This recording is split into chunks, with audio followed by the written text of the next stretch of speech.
Thank you for joining Wars of the Roses as we conclude with Part 2. Paracelsus, the Rosicrucian by Francis Kordas. An article taken from Rosicrucian Digest, Volume 28, Number 3, April 1950. Paracelsus, the Rosicrucian by Francis Kordas, FRC of Hungary, Part 2.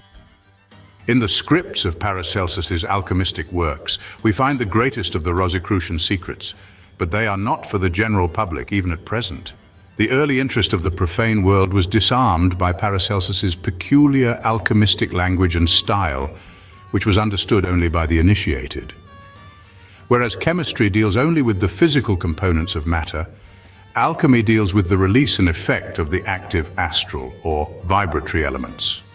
Similarly, astronomy sees only the material side of the stars and planets, whereas astrology penetrates into the psychological influences. Chemistry and astronomy can be learned by anyone who has the necessary abilities. However, for the understanding of astrology and alchemy, a peculiar spiritual comprehension is necessary. The learning of alchemy requires the ability to understand matter, the inner substances, the essence of nature. Alchemy has a threefold nature which includes 1. The transformation of evil and sin into goodness and virtue. 2. The knowledge of nature's invisible elements. 3. The transmutation of metals, their elevation to a higher degree. It is an old Rosicrucian belief that everything we see around us is only the half of the world, the other half is invisible. So we live simultaneously in two worlds, one a dense, visible world, and the other a thin, but materially constructed, invisible one. These two worlds cannot be separated, for they belong together. That is, these two form one world. But our limited senses do not comprehend this. God is active in both worlds, from the finite smallest particle to the greatest planet alike, and from the visible elements of each to the invisible. The invisible is the Prima Materia, the life as it manifests itself in creation. This bodiless, immortal, supernatural power which changes everything, renews and recreates is named Arcanum. There are 4 Arcana: Prima Materia, Lapis Philosophorum, Mercurius Vitae, and Tinctura. According to Paracelsus, all matter is composed of 3 differently proportioned substances: sulfur, mercury, and salt. And these are set in motion by a 4th element, called life, or the vital life force, which expression cannot be considered in the material sense of the word. The transfiguration of any matter is by the process of alchemy. The alchemist begins where nature ends, and that is the reason why a good physician must be a good alchemist. In our body, there is at work also an internal alchemist who is a true model of the outward one, for he acts as does nature's alchemist. The proper way is always simple, but only a few are able to find it. The alchemist must always consider the position and the influence of the stars. These secrets are not meant for the public, but only for serious occult explorers. To these explorers, Paracelsus communicates the characteristics of the Prima Materia, of the Arcana, the Lapis Philosophorum, the Mercurius Vitae, the Elixir Vitae, and Spiritus Vitae. Those who really wish to get acquainted with this knowledge more closely will surely find a way, a leader, and inexhaustible sources. Gold and silver can be produced by alchemy, but Paracelsus disapproves of it, for a real magus is not in need of this. It is the gold of our own nature that we must purify. This is the real purpose of alchemy, and not the transmutation of metals. The ancient alchemists were able to revive plants and animals, and they were also capable of lengthening human life with the elixir vitae. The soul, with its attributes, including imaginative power, creates material substances from the invisible elements. As the soul creates changes in the body and the personality, impressing upon them its own qualities, so the celestial gold is capable of affecting not only the material gold, but even the components of the physical man. Therefore, if we change the higher ethereal essence of gold, the earthly gold will also change. Nature, the great alchemist, thus produces gold and all other metals by the same process. The tinctura physicorum, which is necessary for transmutation, is produced in an astral way, for each metal has its own astra. Gold, Astra Solis; silver, Astra Luni; copper, Astra Veneris; iron, Astra Martis; tin, Astra Jovis; lead, Astra Saturni; mercury, Astra Mercurii, and so on. If the alchemist controls the Astra of metals, he's capable of changing any red metal into gold by Astrum Auri. With the Astra Argenti, each white metal into silver. With the Astra Cupri, every metal into copper. This process is described by Paracelsus in his book Transmutationibus Metallorum. Paracelsus describes in detail the peculiar method of how the different elements, not the ordinary but the identical ethereals, can be mixed, and what must be the proper position and time of the stars in the sky to bring about that compound which he names electrum. This consists not only of the solid but also of the vibrational qualities of the metal. A great many Rosicrucian miracles can be worked by this electrum, as it has a strong creative power, he says. From it, drugs can be formulated which would cure even incurable diseases. Finding hidden power.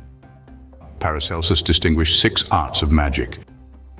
Some of our modern uses of natural laws and various laboratory experiments to disintegrate or transmute materials, or even our experiments in psychology and parapsychology, would have been classified in the time of Paracelsus as magic. Any misuse or perversion of these processes would be black magic. A modern example of Paracelsus magic is our knowledge of and speculation with atomic energy. The Insignis Magica deals with supernatural celestial signs, visions, and prophetic apparitions. The Magica Transfigurativa handles the transformation of objects. He named word magic Characterialis, magic art Gammaheos. The use and perfection of imagination is called Altera in Altera. Ars Kabbalistica deals with Kabbalistic magic or knowledge. Any man experienced in the 6 arts mentioned is called a magus.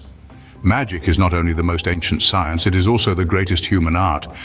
Its secret tricks cannot be learned from books, but by practice, by experiences, with the help of an initiated leader, an adept.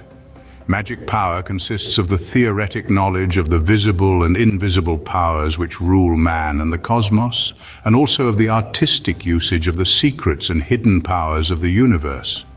The first prerequisite of the study of magic is the knowledge of the highest laws of nature.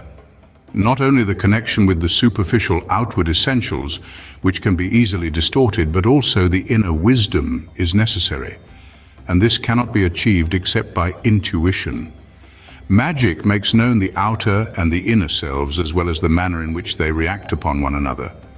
Man's inner self hides various latent and active abilities which expand his being, his consciousness, beyond the physical. These make man capable of telepathy, prediction, the reading of the Akasha Chronicle, and of the exteriorization of the psychic body for the purpose of contacting the higher hierarchy, and so on. The knowledge of inner powers gives man control over the outer forces. In order that man be capable of seeing the essential in everything, he must direct nature. But in the first place, he must direct himself. For the magic of performance, a strong faith is necessary, with much creative imagination. This imagination must not be an empty phrase, and faith must not be a naive credulity, but a creative power, based on knowledge, closely connected with a firm wish and the intention for elevation of man. Imagination is the implement with which the soul works in the outer, visible world. The magus performs magic with his creative power. Under certain circumstances, this hidden power may be misused. For this misuse, it revenges itself, being black magic, and the powers raised fall back on the man who invoked them. This is the great law of equalization. Rosicrucians of modern times have an understanding of the evils of so-called black magic which man of the Middle Ages did not have. Civilization has developed through education, and naive credulity has disappeared. Origin of good. It can be said of Paracelsus that he was a man who reached heaven by storm. He, by his own efforts, built his way leading to redemption, liberation, and the return to the Father. Although Paracelsus was a profound scientist, a reformer in every domain of life, an epoch-making philosopher, astrologer, alchemist, physician, theologian, still he was not an ascetic. He saw that the origin of all good is in God. There is no evil in itself. But man has lost his ancient equilibrium through the fall, that is to say, through treading upon nature's laws. By reunion with God, man is capable of regaining his lost balance. This is the aim of every religion, although the believers seldom realize it. Our life's scope and ambition is to regain our lost cosmic citizenship, to retrace our conscience toward the universal mind, God, the cosmic conscience. Godly wisdom cannot be fully accomplished until we are free from all evil. Occult knowledge opens only to the selfless and to the pure. Nevertheless, without evil, the good would remain unrecognized and unappreciated. Paracelsus was more of a theist than a pantheist. Although he said that God is in everything in an immanent way, he also taught that everything originates in God, who is Father of his creations. Paracelsus was significant as a theologian, for he strained the rigid dogmas of the Church with the principles of Rosicrucian philosophy. For this, he was repeatedly attacked. He also stressed the importance of faith. The Bible in several places states that even Jesus was unable to do anything for men without faith. All the wonders of the magic come to existence through faith, imagination, and will, says Paracelsus. Formulae, ceremonies, rites, worships, icons, and so on are necessary, but they are worthless without the spiritual creative power. The apostles worked their wonders through faith. The force which set the saints into motion to perform miracles is a living force even at present and is accessible to everyone. This is the power of the Holy Ghost, says Paracelsus. He knew the secret sciences of India and Egypt, also the ancient Hermetic teachings, yet he belonged to Christianity. His whole philosophy was based upon the Bible, which he read with the eyes of an initiated mystic and not as an average Christian. And so he was capable of exploring the second and third meaning of the Holy Writ, the Hermetic secret, which was not even suspected by the theologians. If we can conceive of the human soul perfectly, nothing will be unattainable for us on earth. Every skeptic can execute this magic operation. Faith makes imagination certain, for faith steadies the will.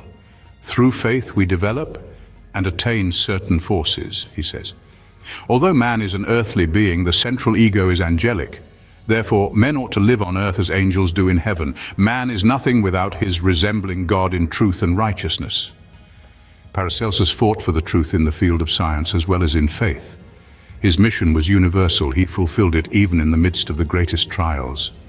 He writes, "God is the Father of wisdom. All wisdom springs from him. Man can increase in knowledge, but he cannot exceed his given capacity, for in man is nothing else but what God gave him." He held that theological practice does not necessarily mean participation in God's wisdom. In his De Fundamenta Sapientiae, he writes, "The knowledge which our priests own does not originate from the Father. They learned it one from the other. They are not certain of the truth they teach. Therefore, they make errors. And in their conceit they proclaim their own opinions as God's wisdom. Hypocrisy is not sanctity, conceit not power, shrewdness not wisdom. The force that realizes and follows the truth cannot be conferred like academical degrees. This comes from God alone. The highest power of the intellect, if not illumined with love, means only a high degree of animal intelligence. When man's imagination is lacking and he cannot fully believe, his art is uncertain, although it might be perfect. Key to truth. Paracelsus preferred, above all, to study nature's open book. The scriptures can be understood from the letters, but nature only by traveling, for the different countries and countrysides are the leaves of nature's code. Only the book which has been written by God can be real, whole, perfect, and faultless. He fully recognized the greatness of his truth and was often misunderstood and even attacked for his boasting nature. But these accusations are based upon a mistake. He was a very modest, self-sacrificing man, a true servant of the truth, who well knew that without the guidance of the Holy Ghost, man is worthless. The key to Paracelsus's teachings can be found in the ancient Hermetic formula. As it is above, so it is here below. This is the universal law of analogy which extends every being. All is one, and its origin can be only in the eternal unison. Paracelsus had his own style, which must be studied if one wishes to comprehend his works. The words streamed from him as from an ancient source. He preferred writing in German rather than in Latin, the scientific language of his time. His disciples and followers translated his writings into Latin and propagated them. In his works, he used many uncommon and unknown expressions. He explained that it is not for the sake of the language that I write, but for the art of my experiences. One cannot write for children. He scorned the vague scholastic style, preferring to unfold the language of the secret symbols of alchemy into scientific expressions, although the worldly scientists did not understand even those. Paracelsus remained materially poor all his life, although he had every opportunity to make a fortune. He believed that fortune was a burden to a spiritual man. He wore his heavy cross with dignity. His ambition was to be great and deserve merits from God and not from the world. He proclaimed that even the simplest man owned the nucleus of Christ's way of life. Paracelsus was able to interpret and practice real Rosicrucianism. In full consideration of all these facts, Paracelsus's true Rosicrucian living appears before our eyes. He bequeathed a part of his mission to posterity. It is also our duty to find and to demonstrate this spiritual heritage. Thank you for watching, and please don't forget to share, like, subscribe and comment. And if you can, please consider donating to Wars of the Roses. Links to PayPal and Patreon are in the description. Thank you so very much.